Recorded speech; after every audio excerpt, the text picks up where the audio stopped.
her way to becoming a college graduate. Wouldn't even stop to talk to the average kid. The type of Latina I'd sit and contemplate marriage with. Fuck the horse and carriage shit, her love was never for hire. Disciplined, intellectual beauty's what I desire. Flyer than Selma Hayek or Jennifer Lopez. Everyone told me kicking it to her was hopeless. At first I just thought she didn't mess with broke kids. The thug niggas always talking about how they smoke kids, but the rich sniff coke kids got no play. I'm not even interested what her body language would say. Everyone around the way gave up trying to get in it, cause didn't matter how good your game was, she wasn't with it. All the block bitches was jealous but wouldn't admit it. Talk shit and deny to everyone that they did it, cause they regretted the long list of niggas that they let hit it. And no one ever gave them shit except McDonald's and Diddick. Smoking weed with thoughts of envy whenever they lit it. She spoke intelligently and they bit it, always trying to copy, but when they tried to use her vocab they sounded sloppy. She had a style all her own, respectful and pure. I was sick in the head for her and there wasn't a cure.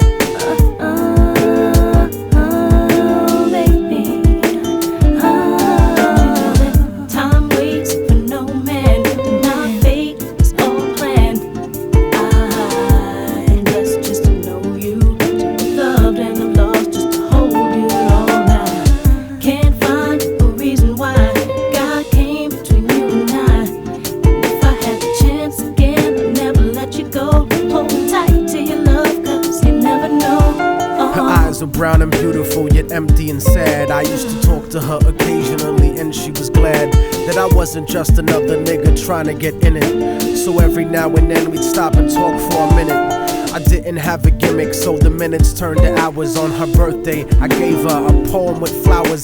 Then I took her out to dinner after her cousin's baby shower. We talked about power to the people and such. We spent more time together, but it was never enough. I never tried to sneak a touch or even cop a feel. I was too interested in keeping it real, perfectly honest and complete. She would always call me cariño and never technique. Bought me a new book to read every 2 or 3 weeks, forever changing the expression of my thoughts when I speak. It was because of her I even deaded all of my freaks. She convinced me to stop hanging out on the streets, to stop robbing and stealing from people like you. Instead I took her out to the Apollo and the Bronx Zoo, Museo del Barrio and the Metropolitan too. Got to the point where I was either with her or my crew. So I decided one day to tell her my feelings was true. I couldn't live without her, so I told her face of my fears. But honey's only response was a face full of tears. She could only sob hysterically, holding me tight. I tried to speak, but she wouldn't stop until I left sight. I felt like a moth who got himself too close to the light. Except I didn't burn, I turned cold after that night. Don't you know that time waits for no man, and our fate is all planned.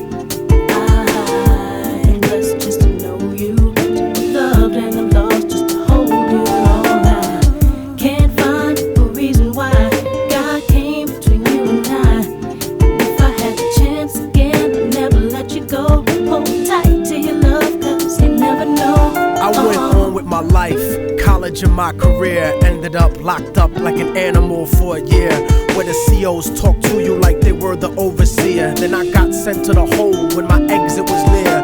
At night in my cell, I'd close my eyes and I'd see her, hold her close in my dreams. But when I woke, she disappeared. Just an empty cell until the state gave me parole. In the summer, came back intact and on track. But the fact of the matter is I still felt cold. Even after my mother hugged me crying at home, my real niggas would catch me thinking out of my zone, fucking lots of different women, but I still felt alone. Relatively well known around the New York underground, but I kept thinking of her and how we used to be down. The sound of her voice and the beautiful smell of her hair, though gone physically, somehow it was still there. I had to do something because the shit was too much to bear.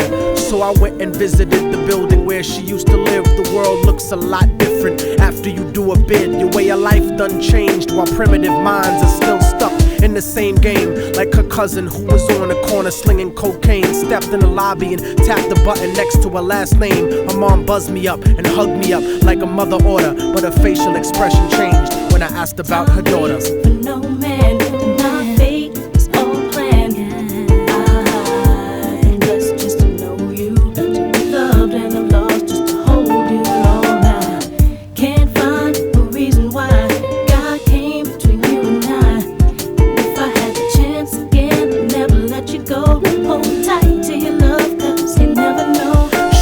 that there was a note for me that was left behind, and she had left it there, waiting for such a long time. I was inclined to ask about it, but she brought it up first. I saw a tear swelling up in her eye, and then she cursed. She told me where the letter was, and I started thinking the worst. Reversed my position, stepped over and opened the door, and sure enough, there was an envelope with my name on the floor. Nobody loves you more than me, cariño's what the letter said. By the time you get to read this, I'll probably be dead. But when you left in 97, a part of me went to heaven. I thank God at least I got to know what love really was. But it hurt me to see what true love really does. Cause even though we never made love, you were all that there was. It was because I loved you so much that I had to make you leave. You made me doubt the way I thought, you made me wanna believe. And then I slipped up and I let you get close to me. It was hard to not be openly when people spoke to me. This was not the way I thought my life was supposed to be.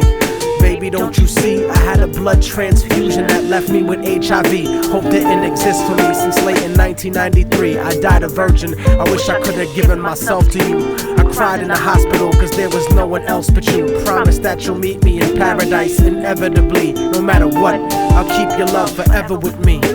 What happened for the rest of the day is still a blur, but I remember wishing that I was dead instead of her. She was buried on August 3rd. The story ends without a sequel, and now you know our technique. Don't fucking fall in love with people. Hold the person that you love closely if they're next to you. The one you love, not the person that simply has sex with you. Appreciate them to the fullest extent and then beyond, cause you never really know what you got until it's gone.